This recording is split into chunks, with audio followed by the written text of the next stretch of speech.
Kanina nga pong alas 8 ng umaga, ganap na ito naging tropical depression o mas humihina na.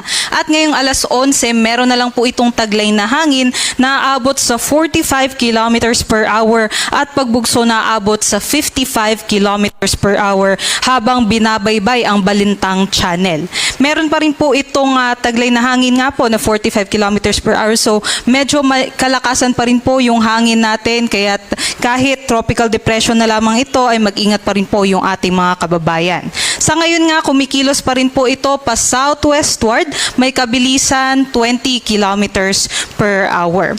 At ngayon nga po nakikita natin yung forecast track and intensity nito, mas hihina pa ito sa susunod na mga oras. Posible nga po mamayang hapon ay mag-close approach po ito sa may Ilocos Norte, at pagsapit naman po bukas ng umaga, posible na po itong mas humina bilang isang remnant low na lamang, o posible din na lumabas na po ito ng ating Philippine Area of Responsibility.